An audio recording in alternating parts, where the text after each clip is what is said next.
Good morning friends. आज हम bank financial management का मॉड्यूल ए में documentary letter of credit complete करेंगे, जिसे हमने पार्ट 2 दिया है नाम। पार्ट 2 के रूप में कंप्लीट करेंगे। आइए शुरू करते हैं। जो हमारा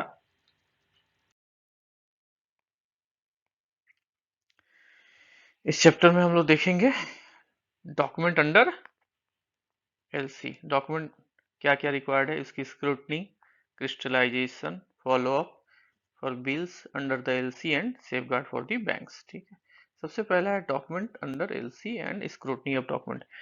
एलसी में डॉक्यूमेंट क्या क्या लगेंगे और उसका स्क्रूटनी कैसे करते हैं। तो कहता है document are the basic requirement for any trade and it is evidences and carrying the completing of any trade transaction whether the transaction is local or international। Document क्या है, एज ए एविडेंस के रूप में इस्तेमाल होता है, चाहे वो डोमेस्टिक ट्रेड हो या इंटरनेशनल ट्रेड हो। ठीक है, in fact document have a more important place in the international trade since interest of the buyer's country requirement as well as the seller's country requirement are to be fulfilled. Similarly, scrutiny of document presented under the LC is a very crucial and sensitive issue। ठीक है ना, इसको scrutiny जो है ना, scrutiny of document जो है LC में, scrutiny of document under LC क्या है, एक सेंसिटिव चीज है। Since the decision of payment of acceptance of liability for the payment by the issuing bank, जहां पे पेमेंट की लायबिलिटी का जो एक्सेप्टेंस है वो कौन लेता है, इशूइंग बैंक और confirming bank, slowly depend upon the document under the letter of credit subject to the conformity and terms of the condition of the LC। The persons scrutinizing the document has to extra vigilant and give full attention on the job। जो भी persons इस business में involve हैं या document को clear करने में या स्क्रूटनी करने में इन्वॉल्व हैं, उनको क्या रखना पड़ता है, एक एक्स्ट्रा विजिलेंस रहना पड़ता है ताकि गलत ना हो जाए। ठीक है, the document should be scrutinise from the point of article UCPDC. Document क्या है, यूसीपीडीसी के रूल के अनुसार स्क्रूटनाइज होगी। यूसीपीडीसी 600 चल रहा है ना हमारा, as well as the term and conditions mentioned in the LC. और दूसरा क्या है, एलसी टीएनसी जो उसमें मेंशन होगा, UCPDC and then decide whether the document appear to face to be consistent with the requirement of LC. उसके बाद वो डिसाइड करेंगे कि हाँ एलसी के टर्म एंड कंडीशन के अनुसार वो कंप्लाई करता है या नहीं करता है। UCPDC and other laws of the land, उस देश का जो रूल्स होगा उसके ऊपर। The person scrutinising the document should be well conversant with the exchange control guidelines. जो भी पर्सन इसको स्क्रूटनी करेगा उसको एक्सचेंज कंट्रोल गाइडलाइंस का पूरा ज्ञान होना चाहिए या उसका वेल ज्ञान होना चाहिए। An article for governing the UCPDC besides having knowledge of trade regulations prevailing in the country. साथ ही साथ उसको ट्रेड रेगुलेशंस का भी, जिस कंट्री का है ट्रेड रेगुलेशंस का भी उसको नॉलेज होना चाहिए। ठीक है, let us now see some specific requirement of some of the important, चलो under the letter of credit. ठीक है, let us now see some specific requirement of some of the important document called under the letter of credit. ठीक है, bill of exchange. Bill of exchange, bill of exchange किसे कहते हैं, bill of exchange being one of the most important financial document is drawn by the beneficiary on the LC issuing bank। Beneficiary जब one of the most important financial document, ठीक है, is drawn by the beneficiary. Beneficiary जो होता है ना, beneficiary या इसको कह सकते हैं आप सेलर जो भी होगा, ठीक है ना, on the LC, on the LC issuing bank. LC issuing bank पर जब रेज करता है ना तो उसे बिल ऑफ एक्सचेंज कहते हैं। It invoice invoices the issuing bank to make the payment immediately. ये कहता है कि इशूइंग बैंक को एक इंस्ट्रक्शन देता है कि पेमेंट इमीडिएटली करे। If it is drawn at this site, अगर तुरंत है, साइट पे है, और एक्सेप्टेंस एंड पे ऑन ड्यू डेट पर पे करें। If drawn on the acceptance basis it should B normal due course satisfy the following current. ठीक है, तो बिल ऑफ एक्सचेंज क्या है? बिल ऑफ एक्सचेंज जो है बेनिफिशियरी द्वारा जो है ऐसा डॉक्यूमेंट या फाइनेंशियल डॉक्यूमेंट है जो बेनिफिशियरी द्वारा किस पे इशू किया जाता है? एलसी इशूइंग बैंक पे with instruction to make payment IMDTLY मतलब इमीडिएटली। ठीक है, और ये क्या हो सकता है? साइट हो सकता है, साइट मतलब इमीडिएट। ठीक है, और क्या हो सकता है? और एक्सेप्टेंस हो सकता है, तो क्या होगा? ड्यू डेट पर पेमेंट होगा। ठीक है, अब कहता है it should B normal due course satisfy the following requirement, और इसे क्या होना चाहिए? नॉर्मल ड्यू डेट के लिए नॉर्मल कोर्स में क्या है? फॉलोइंग क्राइटेरिया को सेटिस्फाई करना पड़ेगा इससे। सबसे पहला क्या है? It should be drawn by the beneficiary on the issuing bank, ये बेनिफिशियरी द्वारा ड्रॉ होना चाहिए किस पे? इशूइंग बैंक पे। And payable at tenure mentioned in the letter of credit, और पेबल किसने होना चाहिए? जो टेन्योर एलसी का मेंशन है उतने दिनों के लिए पेबल होना चाहिए। It should B indicate the issuing bank name and later of credit number along with under which it drawn. ठीक है, इस ये जो बिल ऑफ एक्सचेंज है उसमें इशूइंग बैंक का नाम और लेटर ऑफ क्रेडिट के नंबर मेंशन होने चाहिए। It should unless and otherwise specified be drawn on the currency of letter of credit, ये क्या होना चाहिए? लेटर ऑफ क्रेडिट में जो करेंसी मेंशन है उसी में इशू होना चाहिए और ड्रॉन भी होना चाहिए। And should be not exceed the amount of LC of credit, और क्या होना चाहिए? एलसी के अमाउंट से ज्यादा एक्सीड नहीं करना चाहिए। Any correction should be duly authenticated, कोई भी करेक्शन होगा एलसी में तो ड्यूली ऑथेंटिकेट होना है। ठीक है, तो बिल ऑफ एक्सचेंज का सबसे बड़ा चीज क्या है? Bill of exchange. ठीक है, इसका सबसे फॉलोइंग रिक्वायरमेंट क्या है? ड्रॉन होगा, drawn on LC issuing bank. ठीक है, दूसरा क्या होगा? इसमें इशूइंग बैंक का नेम होगा मेंशन, इशूइंग बैंक का नेम मेंशन होगा and later of credit number लिखा होना चाहिए, एलसी नंबर लिखा होना चाहिए। ठीक है, तीसरा क्या होगा? एलसी में मेंशन करेंसी में ड्रॉन होना चाहिए। और दूसरा क्या है कि कोई भी अमेंडमेंट या करेक्शन ड्यूली ऑथेंटिकेटेड होना चाहिए। ठीक है, ये चार बिल ऑफ एक्सचेंज के मेन रिक्वायरमेंट है। ठीक है, रिक्वायरमेंट। अब आते हैं invoice. N invoice is A commercial document and is basic necessity of trade document. Invoice क्या है? कमर्शियल डॉक्यूमेंट है और basic necessity of trade document क्या है? It is prepared by the beneficiary giving details of goods, ये beneficiary के द्वारा prepare किया जाता है जिसमें क्या होता है? डिटेल ऑफ गुड्स होता है, उसकी क्वांटिटी होती है, वैल्यू इन यूनिट टर्म होता है, वेट होता है and total value of goods होता है। Following specific point should be kept in mind while preparing the examine of invoice. ठीक है, इनवॉइस क्या है? कमर्शियल डॉक्यूमेंट है इनवॉइस। ठीक है, इनवॉइस क्या है? एक कमर्शियल डॉक्यूमेंट है। ठीक है, इसमें क्या होता है? प्रिपेयर्ड होता है, बेनिफिशियरी कौन बनाता है? बेनिफिशियरी द्वारा प्रिपेयर्ड होता है। ठीक है, इसमें क्या लिखा होना चाहिए?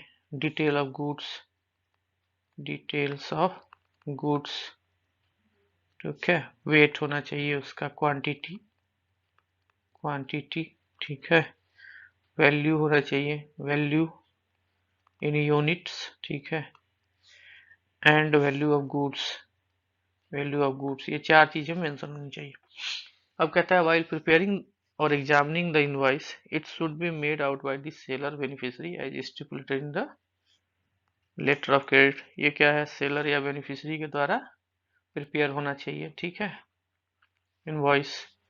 दूसरा क्या है, it should unless and otherwise specified in letter grade be made out in the name of the applicant या ओपनर ऑफ एलसी। ये एलसी ओपनर एलसी का जो ओपनिंग बैंक है या एप्लीकेंट उसके नाम से इशू होना चाहिए। Description of the goods must correspond with the description of good given in LC. जो डिस्क्रिप्शन ऑफ गुड है एलसी में दिए गए गुड्स के से टैली होना चाहिए। Invoice must indicate the order number. Invoice number में क्या होना चाहिए, ऑर्डर नंबर होना चाहिए, contract number, proforma invoice number and number of LC along with the issuing bank name, ठीक है। The invoice value should not invariably exceed the LC value. LC value से ज्यादा इनवॉइस वैल्यू नहीं होगा।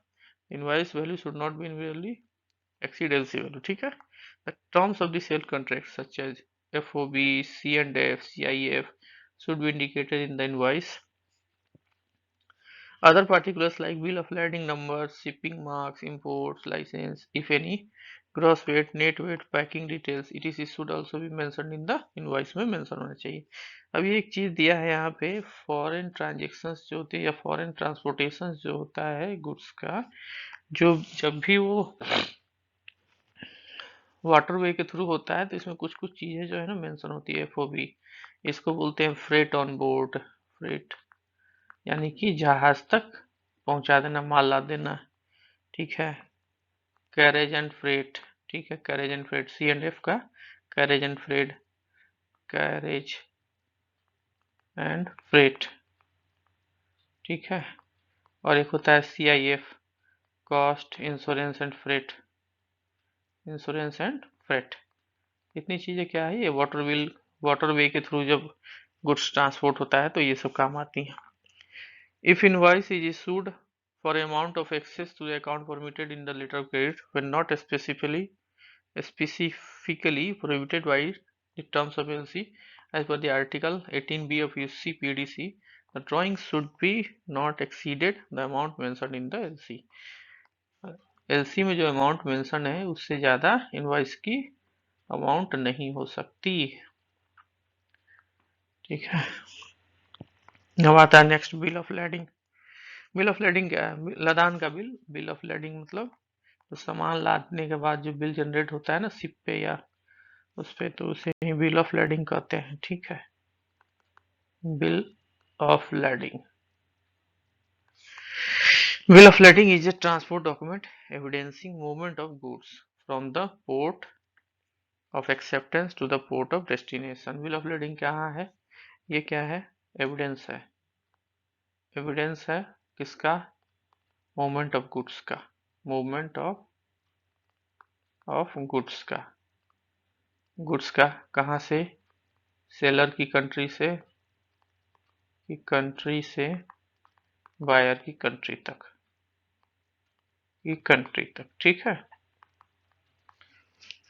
एक evidence है। It is receipt issued by the ship owner. ये क्या होता है, शिप ऑनर के द्वारा इशू होता है। An authorize agent stating that the goods indicated therein quantity, quality, description are shipped on the specific date and through a specific vessel and deliverable to the person mentioned therein as the consignee or his order after the payment of all dues to the shipping company। ये किसके द्वारा issue किया जाता है, shipping company के द्वारा या उसके एजेंट के द्वारा इशू होता है, जिसमें यह मेंशन होता है कि हाँ ये सामान जो है लदा हुआ है और इसे फॉलोइंग पर्संस को सबमिट किया जाएगा या हैंड ओवर किया जाएगा after making a full payment, ठीक है। शिपिंग कंपनी का the bill of lending should be complete set of the negotiable copy along with the number of non-negotiable copies as stipulated in the letter of credit, ठीक है। अब कहता है all other packing list, weight list and other document, ठीक है। All other documents like packing list, weight list, phytosanitary certificate of goods meant for the human consumption eatable, shipping company certificate, beneficiary certificate should be made out as per the term of LC। सब जो है ना LC के term के अनुसार ही बने हुए होने चाहिए। All document must consistent with each other, एक दूसरे से कंसिस्टेंट होना चाहिए। दूसरा होता है crystallization of foreign currency liability, ठीक है। क्रिस्टलाइजेशन कब किया जाएगा? The issuing bank on receipt of the document drawn under the LC has an obligation to pay immediately. Issuing bank क्या है? On receipt of the document drawn under the LC, उनको क्या है? इमीडिएट पेमेंट करना होता है, obligation होता है। If the document are drawn on sight, sight मतलब साइट क्या? डॉक्यूमेंट लेके आया तुरंत पेमेंट हो गया। और acceptance and agree to pay on due date, और एक्सेप्टेंस में क्या है कि ड्यू डेट पर पेमेंट करना होता है। If the documents are drawn on acceptance basis, provided the documents are drawn strictly as per the term of LC. In case of documents are drawn on site, in terms of the extent FDI guidelines, the issuing bank can hold the document for a maximum period of period of number of days for individual bank policy. Individual bank policy के अनुसार अगर site bill draw होता है, site bill जमा करता है तुरंत payment लेने के लिए, तो वो क्या है? बैंक को पावर है कि अपनी बैंक की पॉलिसी के अनुसार डॉक्यूमेंट होल्ड कर सकता है। ठीक है। After the receipt of the document at the counter in foreign currency, in case of bill is not required or paid by importer within this period, the issuing bank would crystallize the liability into Indian rupees at prevailing bill selling rate. ठीक है ना, bill selling rate पर उसको crystallise कर देगा, और rate at which forward contract was booked.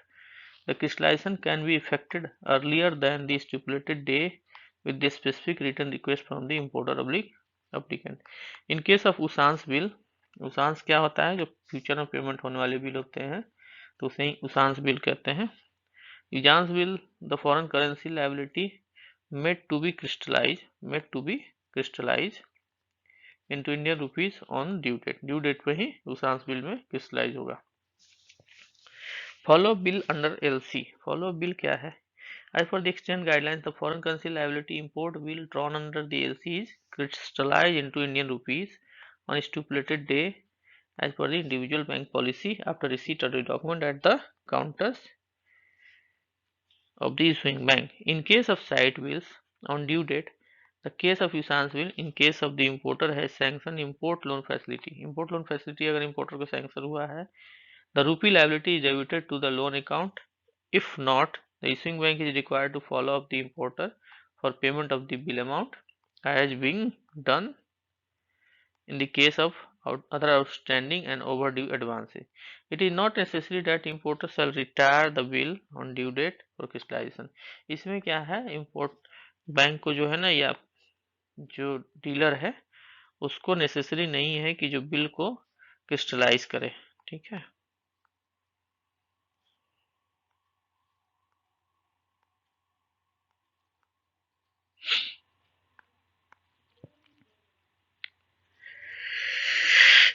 In such cases, the bank would recover interest as prescribed by RBI directive. The bank would recover normal interest on the date of negotiation and date of crystallization and penal interest thereafter. penal interest अति करता है, charge करता है। दूसरा हो गया evidence of import by the importer.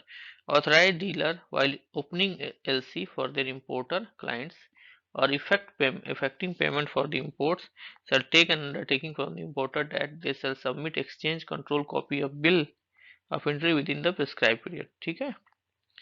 The submission of bill of entry duly approved by the customs ascertain that there is no actual import of goods in the country.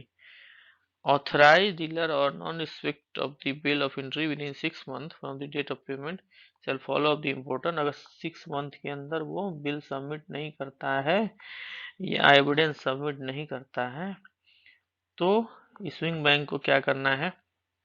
Importer से follow up लेना है। Issuing bank जो है, issuing bank importer को follow up करेगा for submission of the bill of entry. In the past, bill of entry was not submitted within the another 3 month. अगर फिर भी नहीं होता है तो 3 मंथ का और देगा। Bank where required to report the same to RBI in half yearly BEF statement. Bank को क्या है? Half yearly BEF statement submit करना होगा RBI को। ठीक है, BEF statement. Since the implementation of IDPMS import data processing and monitoring system, the reporting is made to RBI directly through the system. RBI को directly report हो जाती है system के द्वारा। ठीक है।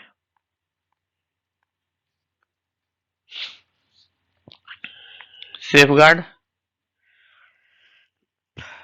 for the banks. Every bank has its international guidelines for sanctioning letter of credit facility to their importers clients. Since the transaction involves overseas payments and movement of the goods, Reserve Bank of India has advised banks to have through and clear-cut guidelines while sanctioning the such facility. RBI ने क्या है clear cut guidelines दे रखा है LC issue करने के लिए, ठीक है। The importer client should be well versed with the trade for which he is importing goods, and the bank are required to follow up due diligence and know your customer guidelines, ठीक है। Guidelines meticulously. Banks should be extra caution while handling large value of transaction where the transactions are offered 100% cash margin or where there is certain sport in business volume of importer. Bank should ensure obtain creditworthiness report of the overseas seller from a reputed credit company, ठीक है। अब यहाँ कहता है dealing staff भी जो है knowledgeable होना चाहिए एग्जिस्टिंग एक्सचेंज कंट्रोल गाइडलाइंस का एंड स्क्रूटनाइज द डॉक्यूमेंट, ठीक है। एग्जिस्टिंग स्टाफ भी जो है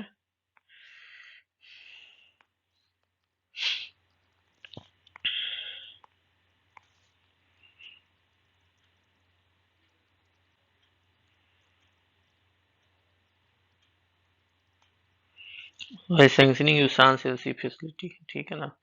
यहाँ पे कहता है bank should be more vigilant and caution while sanctioning usance LC.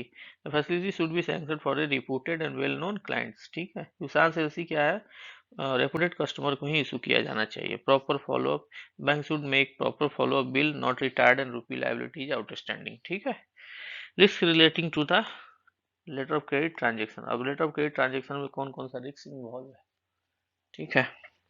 Letter of credit is considered to be the most convenient mode of settlement of payment in international trade. LC क्या है, सबसे कन्वीनियंट है international trade में एक settlement के लिए सबसे convenient document है।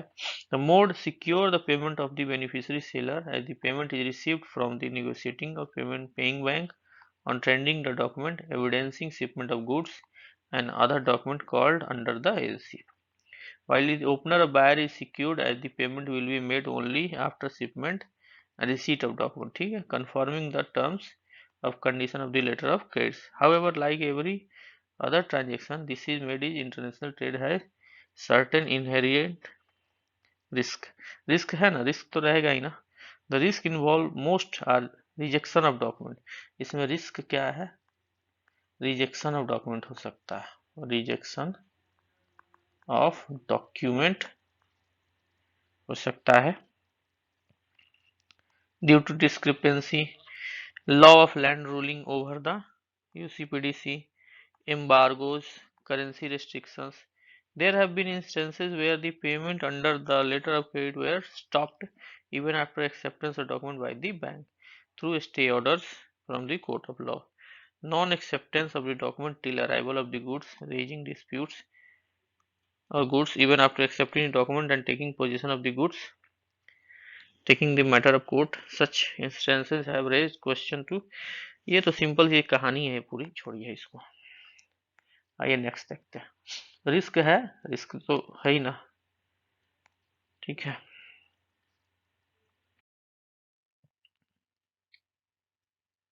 अच्छा यहाँ एक चीज कहता है bank should open letter of credit on behalf of regular customer. Regular customer के बिहाफ पर ही अपना बैंक, रेगुलर कस्टमर के बिहाफ पर ही अपना बैंक जो है ना एलसी ओपन करेगा, आरबीआई कहता है, ठीक है। And ensure that well versed with the trade. जिसके जिस एप्लीकेंट के फेवर में एलसी इशू करी गई है तो उसको भी जो है ना वेल वर्स्ड होना चाहिए ट्रेड का। The bill of lading should be called in the name of bank, indicating the name of address of the importer. Importer का address और सब mention होना चाहिए bill of lading जो भी issue होगा। Letter of credit should not be opened or import of the goods which are in the restricted item list wherever the item is licensed, ठीक है। The buyer before entering into trade relations should inquire about creditworthiness of the seller, ठीक है। कहता है the buyer before entering into trade relation with the relation should enquire about the creditworthiness of the overseas seller. Buyer को मतलब किसी के साथ अगर ट्रेड में इन्वॉल्व हो रहा है तो सबसे पहले सेलर की क्रेडिटवर्दीनेस जांचनी चाहिए। They should prefer to obtain satisfactory report from overseas party from a reputed credit rating agency. Credit rating agency से उसका क्या है ना सेटिस्फैक्टरी रिपोर्ट प्राप्त कर ले। They should ensure to incorporate suitable clause in the letter of credit. Letter of credit में एक सुटेबल क्लॉज लगा दे, ठीक है ना, ताकि उसका नुकसान ना हो। So that safety of import of goods is assured and documents are received as per the requirement, ठीक है। This should well versed with the exchange control requirement and seller country that the goods being imported and permitted to leave the sort of the country. The seller of goods are equally concerned about the safety of their payment. अब seller को भी तो अपनी payment लेनी है। They should make sure that documents are prepared strictly as per the term of LC, ठीक है, leaving no chance for the issuing bank to point out any discrepancy. They should ensure that good dispatch as per the contract requirement of the borrower, particularly where the documents are drawn under the usance letter of credit. They should also be aware the related trade, ये वही कहानी है। The above risk no way to downgrade reputed employee enjoyed a letter of credit related to trade transaction, but saying goes, one child dreads the fire. ये वही चीज है, सबसे बड़ा चीज है, रिस्क को ध्यान में रखना है। चलिए प्रोग्रेस देखते हैं। Bill of exchange if required under LC drawn by the बोलिए beneficiary of the LC. Invoice is a क्या है document. Bill of lading is document evidencing shipment of goods by the sea. The insurance must be 110% of the invoice value if not specifically provided the LC. The tolerance of 10% in amount can be allowed if a LC indicate about or approximately 10% coverage. In case of the foreign currency liability would be case line on due date. In case of the usance, ठीक है ना, usance होगा into Indian rupees, Indian rupees में convert होना है bank की policy के अनुसार। The importer is required to submit bill of entry evidence import of good into India, ठीक है। Bank should open letter of credit on behalf of the regular customer only, ठीक। अब कहता है stand by letter of credit similar to the guarantee. Stand by letter of credit क्या होता है? International trade has been dominated by LC transaction, whereby the seller is assured for payment by the submitting document in compliance and conformity with the terms and conditions of the letter of credit. Standby letter of credit has often been used situation when there is non-performance or put in layman word almost a substitute of guarantee. ये stand by LC क्या है? Stand by LC जो है ये similar to guarantee है। Similar to guarantee है, simple सा पढ़िए, बहुत लंबा लाइन है, कोई पढ़ने से फायदा नहीं। सिमिलर टू गारंटी है। इसमें गारंटी में क्या होता है कि अगर बेनिफिशियरी सॉरी अप्लीकेंट जिसने बीजी इशू कराया है या इम्पोर्टर सॉरी एक्सपोर्टर या ट्रेड टर्म में कहें एक्सपोर्टर, ठीक है, एक अपना ये देता है अंडरटेकिंग देता है इन द फॉर्म ऑफ बीजी कि इन केस वो अगर फेल रहता है ना अपने ऑब्लिगेशंस को पूरा करने में, तो ये बीजी रिवोक कर ली जाती है। तो यही इसी को stand by letter of credit कहते हैं, ठीक है। The use of stand by letter of credit mostly used in country like USA में ज़्यादा चलता है, where the guarantee are not used in and standby LC act as a substitute of guarantee. This type of letter of credit is opened by the bank in countries where there is a restriction of issuance of guarantee and thereafter standby letter of credit provide the suitable substitute of performance of financial guarantee, ठीक है। यहाँ देखिए the reserve bank of India has approved to adopt international standby letter of credit practices, a set of rules relating to the standby LC formulated by international Chamber of commerce इन 1998, ठीक है। ICC ने 1998 में जो है ना policy formulate करी थी LC issue करने के लिए। Usage of stand by letter of credit. Use क्या है स्टैंडर्ड लेटर बाई क्रेडिट के? Bank can establish a standby LC for the following transaction as a document of promise in respect of non-performance situation, especially in a situation to the guarantee which authorized dealer are permitted to issue under FEMA 99. Such a issuing guarantee is a respect of any debt, obligations, or other liability incurred by an exporter is an account of export to India owed a person owed to a person resident in India by a person residing outside India for a bona fide trade transaction duly converted by the counter guarantee of a bank of an international reputed resident abroad. ठीक है, exporter may also opt for receive standby LC in respect of exporter from the outside. ठीक है, अब कहता है commercial standby LC और import of goods. ठीक है, यहाँ पे कहता है the following safeguard may be taken by standby LC are issued. Bank have permitted Reserve Bank of India to issue standby LC toward import of good के लिए वे standby LC कर सकते हैं. Since standby LC covering import of goods are susceptible to a certain attendant risk to the absence of the evidence of shipment of the insurance cover, importers should be advised and explained to the risk factors involved, chances of abuse in exceeding to the request for the establishment. ठीक है, चलिए, the facility of issuing commercial standby may be extended a selective basis in following category of exporter where such standby are required by the applicant who are independent power producer, importers of crude oil and petroleum product. ठीक है, special category importers जिसमें export house होते हैं, trading houses, star trading houses, super star trading houses, 100% EOW.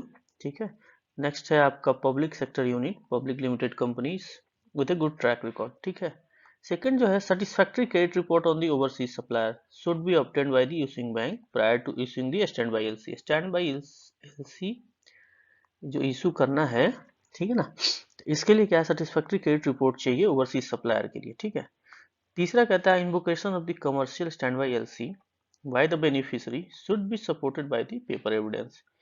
अब invocation of commercial standby LC तो जब भी LC जो है इन्वोक होगा या जब भी बीजी इन्वोक होगी तो हमेशा उसके समय तो प्रॉपर एविडेंस चाहिए ना, फेलियर का प्रॉपर एविडेंस. ठीक है, फॉर इन्वोकिंग. ठीक है, अब यहाँ पे कहता है the beneficiary of the credit should furnish a declaration in the effect that claim is made on the account of failure of importers abide to abide by his contractual obligation. Importer अगर अपने obligations को complete करने में fail होता है तो stand by LC को invoke किया जा सकता है. Following document must be also presented. उसके साथ क्या क्या डॉक्यूमेंट होना चाहिए? पहला कॉपी ऑफ इनवॉइस. ठीक है, इनवॉइस होना चाहिए. दूसरा क्या होना चाहिए? Non negotiable set of document including copy of non-negotiable bills, bill of ladings, transport document, bill of lading या transport of document, bill of lading and transport document होना चाहिए. तीसरा होना चाहिए copy of Lloyd's SGS inspection certificate wherever provided as per the underlying contact.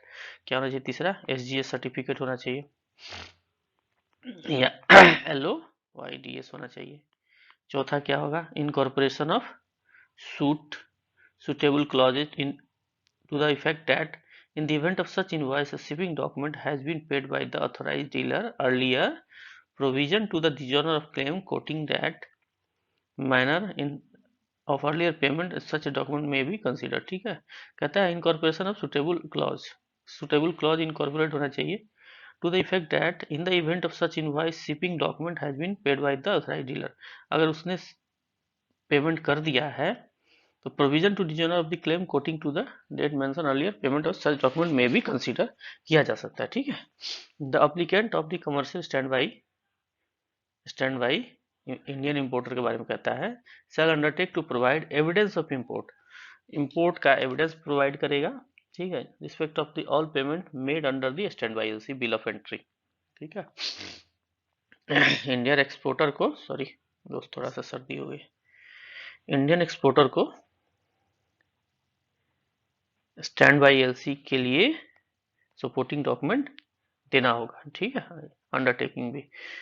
Authorized dealer shall follow up evidence of import as provided under the FEMA in all the cases of payment made under the such standby LC। ठीक है, ये सभी document इनके साथ देने होंगे अगर standby LC को इन्वोक करना है। अब कहता है implication of some of the articles ISP 98। ठीक है, issuing standby LC, before issuing standby LC the bank as well as the opener applicant must understand the implications of the clause ISP 98। ठीक है, ISP 98 के कुछ clause जो है ना opening bank को या एप्लीकेंट को या ओपनर को ध्यान में रखना होगा। दोस्तों ये ISP 98 क्या है बताइए, ISP 98 क्या है?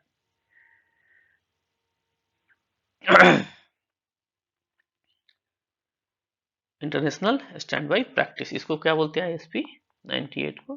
कब आया था? मीन्स 98 में आया था, तो इसलिए जो है इसको इंटरनेशनल स्टैंड बाई प्रैक्टिस बोलते हैं। इंटरनेशनल स्टैंड बाई प्रैक्टिस किसके लिए? LC के लिए। ठीक है, आर्टिकल 1.02 कहता है ISP 98 rule supplement to the applicable law to the extent not prohibited by that law. Hence, if there is any provision in the law which conflict with the Indian law, such provision would not be applicable।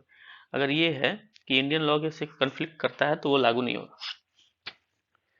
Article 1.09 कहता है business day. Business day के बारे में, business day means the day on which the place of business at which the relevant act is to be performed is regularly open. मतलब business day मतलब जिस दिन opening day हो, holiday ये सब ना हो। Banking day means the day on which the relevant bank is regularly open at the place at which the relevant act to be perform. ठीक है, बिजनेस डे मतलब क्या है? जिस दिन बिजनेस हो रहा है, which is the relevant act performed, which is the place of business. ठीक है, बिजनेस जहाँ पे हो रही है और relevant act is to be performed is regularly open हो। ठीक है, and the banking day means the day on which the relevant bank is regularly open. ठीक है, आर्टिकल 3.13 कहता है expiration date of non business day. Non business date में expiration date क्या होगा उसके बारे में 3.1 में कहता है, 3.14 ऑफ ISP 98। 3.14 सॉरी, ये 3.13 था, एक मिनट।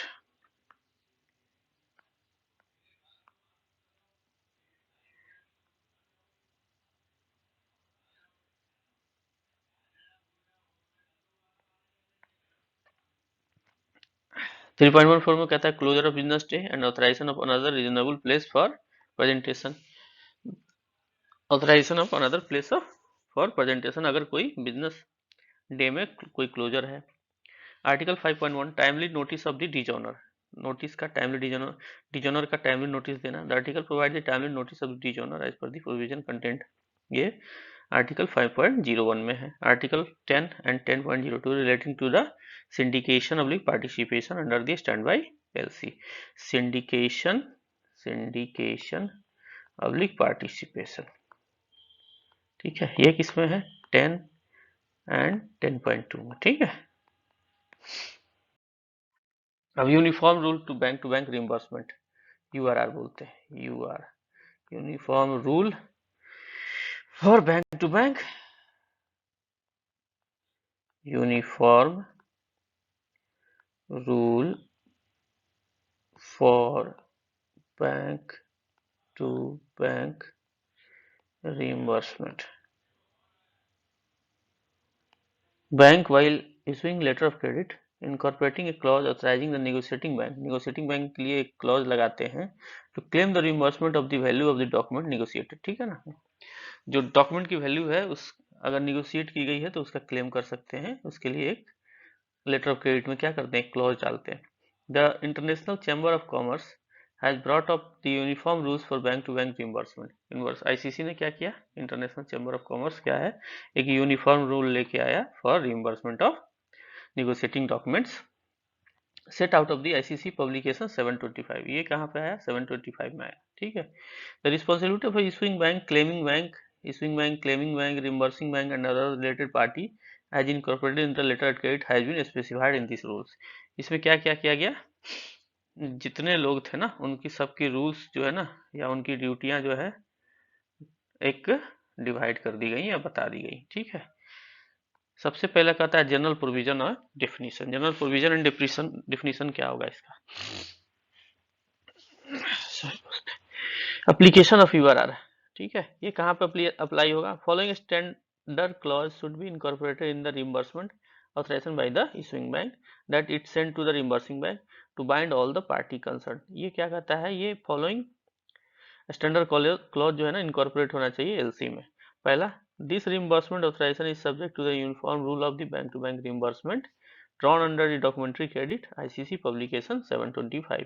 ये उसमें मेंशन करना है एलसी में। ठीक है, this mean the reimbursing bank is bound by all the rule set of the URR by accepting reimbursement instruction.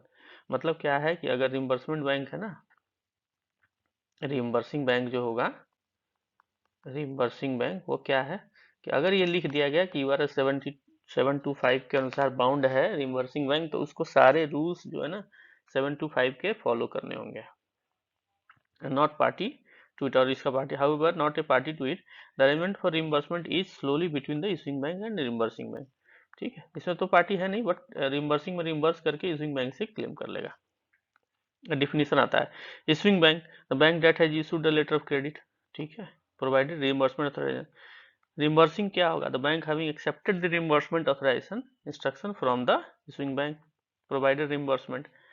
Claiming bank the bank that pays and incurs the deferred payment undertaking accept draft or negotiation under the credit and present the reimbursement claim to the reimbursing bank, वो claiming bank हो जाएगा। Reimbursement authorization instruction of authorization independent of credit issued by the issuing bank to a reimbursing bank to reimburse the claiming bank, इसको कहते हैं reimbursement authorization. Reimbursement authority कौन होगा?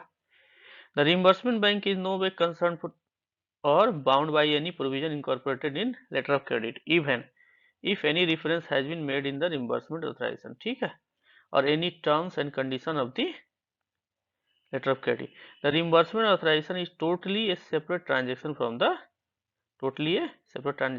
the credit। ठीक है, जैसे ये दिया totally separate transaction of the credit.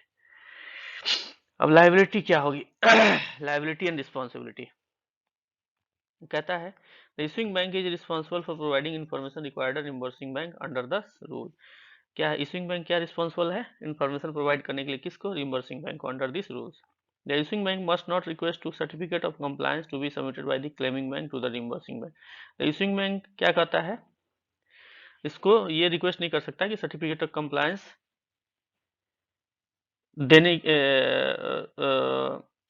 देने के लिए क्लेमिंग बैंक को किसके फेवर में? रिइंबर्सिंग बैंक को। ठीक है, the reimbursement authority must have an expiry date. Reimbursement authority के पास क्या होना चाहिए?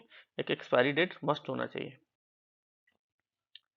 अब कहता है the reimbursing bank is not oblige to honour the claim except the undertaking. Reimbursing bank क्या है? Not oblige to honour a claim except undertaking. Undertaking को छोड़ के कोई भी क्लेम ऑथराइज करने के लिए ये नहीं है, ऑब्लाइज नहीं है। The reimbursement authority must be issued N authenticated means and no mall confirmation should be sent for each tele transmission। ठीक है, reimbursement authority must state that they are subject to the URR 5 to 25 and must contain the credit numbers, the currency of amount, ये सब mention करना है, additional amount payable and tolerance if any, the name of the claiming bank, the party responsible for payment of charges, both claiming bank and reimbursing bank, ये सब mention करना। reimbursement authorization must be, ठीक है ना, ये सब must contain होना चाहिए। इसमें क्या क्या होना चाहिए? Credit number, currency and amount, additional amount payable and tolerance if any the, ठीक है, ये सब चीज उसमें मेंशन होना चाहिए। अब कहता है authorization amendment and claims. Authorization क्या क्या है? All reimbursement authorization and amendment must be issued in the form of authenticated tele transmission or sign letter and no mail confirmation should be sent. क्या है? कोई मेल कंफर्मेशन के द्वारा नहीं जाएगा, लेकिन सारे रिइंबर्समेंट ऑथराइजेशन एंड अमेंडमेंट क्या होंगे? In the form of authenticated tele transmission होगा।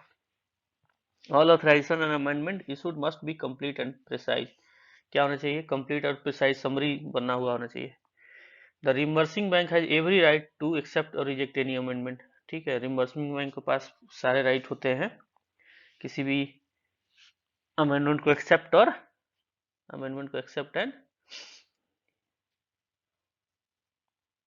और रिजेक्ट करने के लिए, ठीक है।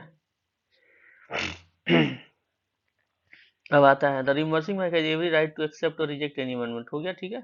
Except in cases where the reimbursement undertaking has been given, the issuing bank can at any point of time cancel और amend its authorization by the issuing notice to the reimbursing bank. कभी भी जो है issuing bank जो है ना, undertaking जो given दिया हुआ है उसको at any point of time cancel और अमेंड कर सकता है, ठीक है। And irrevocable reimbursement authorization can not be amended. अगर इरिवोकेबल है तो आप देखे ही हैं, बीजी में भी इरिवोकेबल है, सॉरी एलसी में तो अमेंड नहीं हो सकता विदाउट पार्टी कंसर्न के। The reimbursement bank can not cancel और amend reimbursement undertaking without agreement with the claiming bank. Claiming bank के साथ बिना मिले हुए, बिना उसके एग्रीमेंट के कोई भी अंडरटेकिंग को कैंसिल या अमेंड नहीं कर सकता। The claiming bank must claim reimbursement in the form of tele transmission. Claiming bank क्या टेली ट्रांसमिशन के द्वारा ही क्लेम कर सकता है, unless specifically prohibited by the issuing bank और साइंड लेटर, ठीक है। If a time draft is required to be submitted by claiming bank, the same must be accompanied by the reimbursement claim, ठीक है। ये reimbursement claim से company होना चाहिए। Reimbursement bank shall have reasonable time not exceeding 3 banking days। 3 banking days में क्या है, process करना है, to process the claims reimbursement bank को, ठीक है। In case of reimbursing bank decide not to reimburse the claim, it must inform the claiming bank and issuing bank by expeditious means preferably tele transmission. अगर इसको नहीं settle करना है claim को, तो इसको इशूइंग बैंक को और क्लेमिंग बैंक को बताना होगा यथाशीघ्र। The reimbursement claim should not be presented more than 10 days prior to due date. Due date से 10 दिन पहले प्रेजेंट नहीं हो सकते, if any for claiming reimbursement, ठीक है। मिसलेनियस प्रोविजंस क्या है?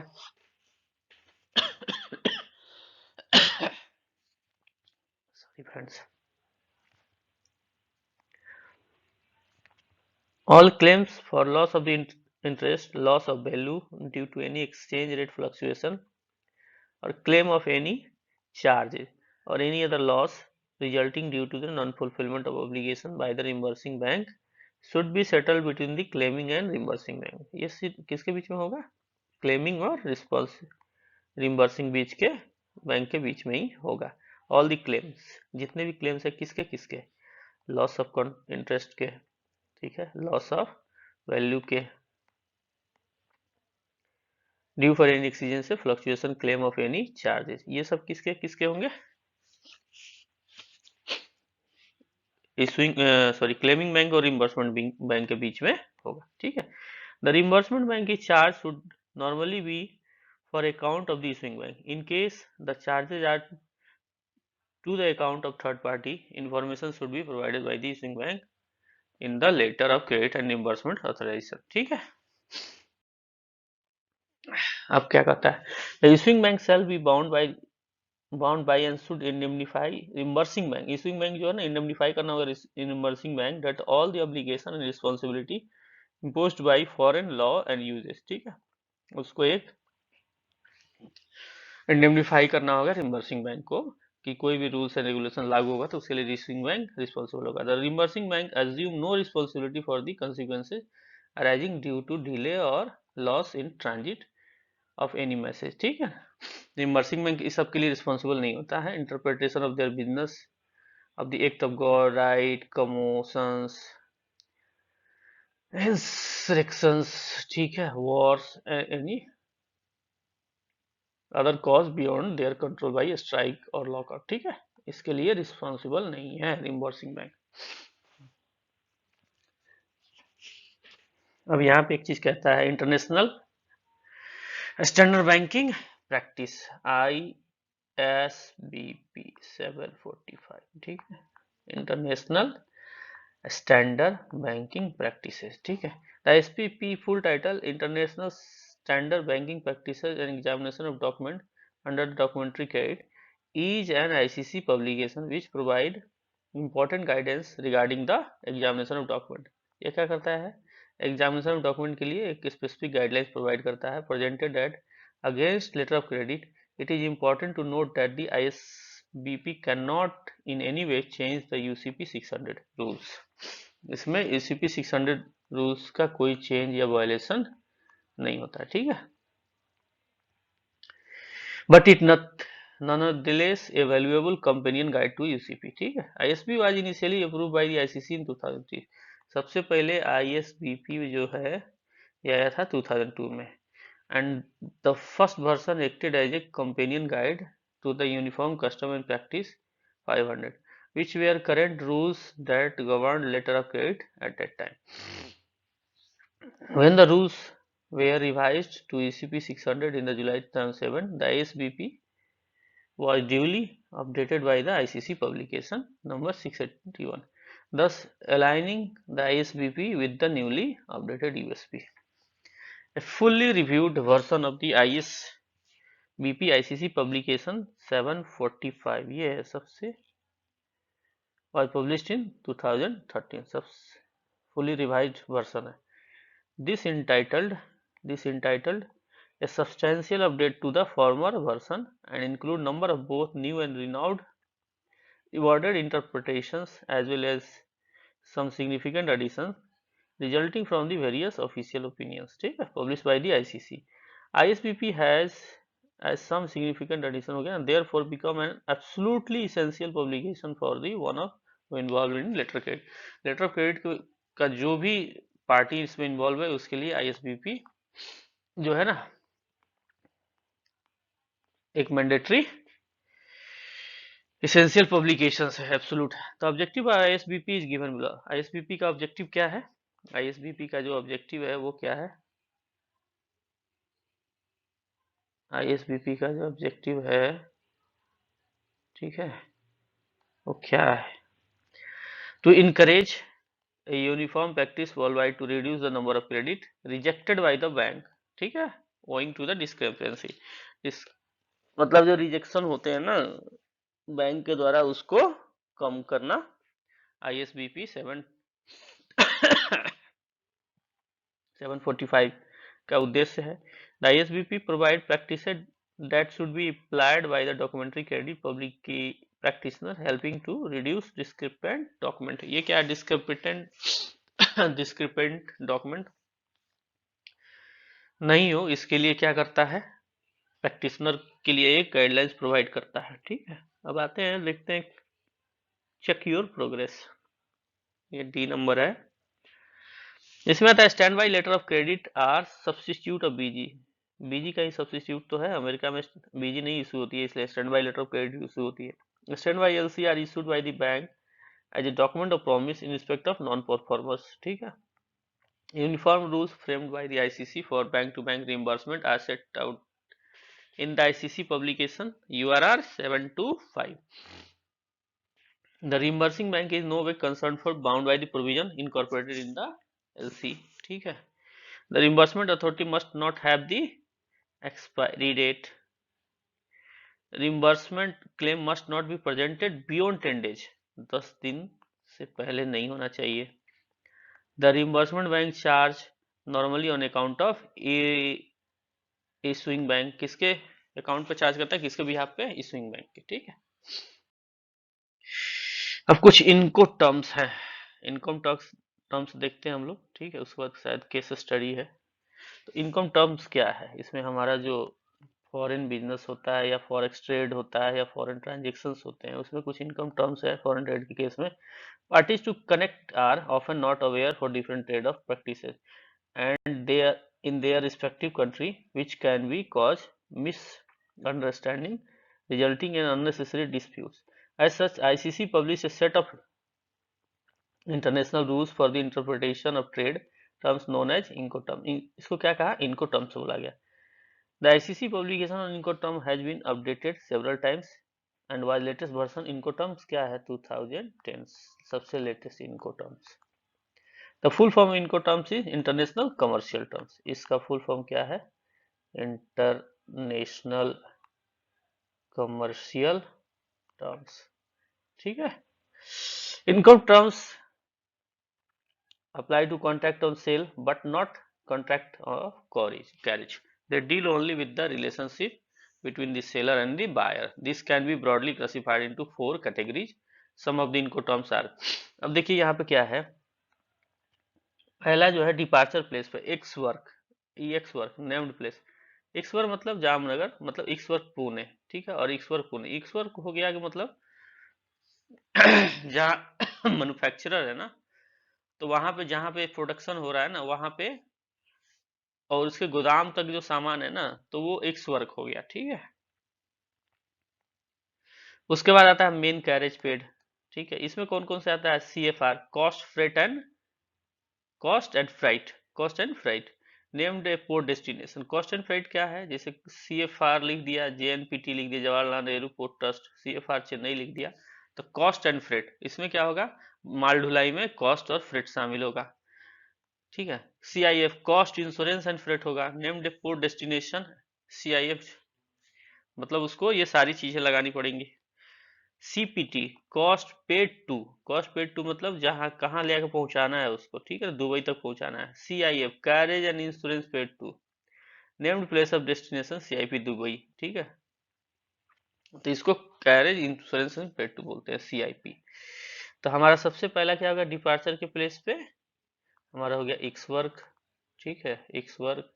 उसके बाद क्या हो गया, जब हम पानी जहाज पर चढ़ने के समय मेन वर्क जो हमारा मेन कैरेज पेड, इसमें क्या आ गया, C C F R cost and freight, ठीक है।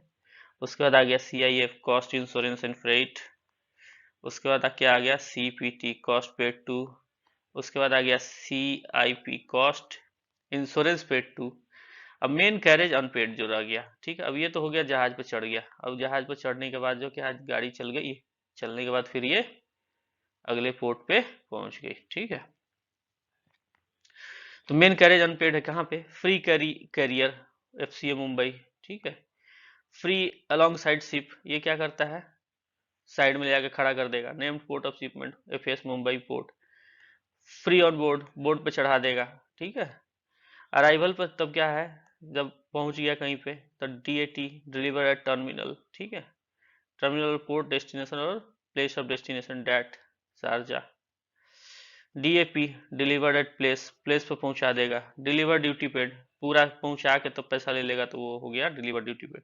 11 Incoterms are currently in use and this needs to be known as while transaction foreign trade and handling the dollar, ये सब आपको याद रखना होगा। मैं एक बार एक आपको डायग्राम बता के बताऊंगा, देखता हूँ।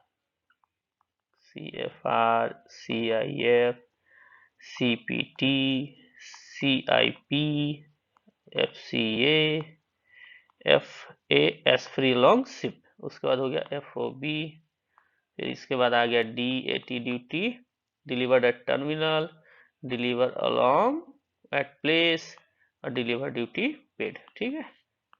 अब ये हो गया फ्री कैरेज, ठीक है, फ्री कैरियर या free carrier carriage at, free alongside या alongside ship, free along ship, free on board, ठीक है ना। अब ये केस स्टडी है,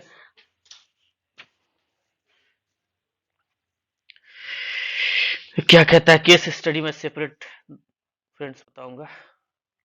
केस स्टडी है, notice of dishonour case, sum up है, सम अप देख लेते हैं एक बार।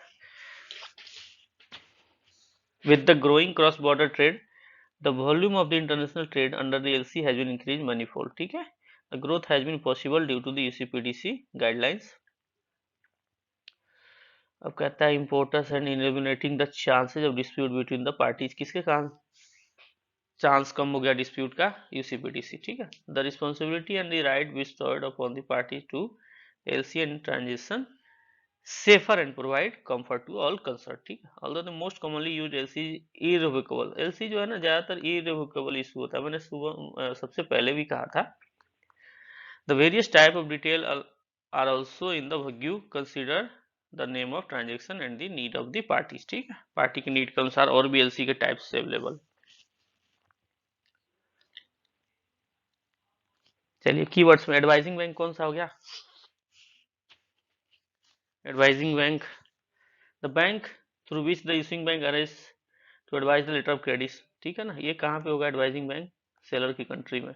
अप्लीकेंट जो एलसी इशू करवाता है, the party on behalf the letter of credit issued, confirmation, responsibility taken by bank on behalf of the LC issuing bank to make the payment against the presentation of credit concern। ठीक है, issuing bank कौन हो गया, जो party के behalf पे letter of credit issue करता है।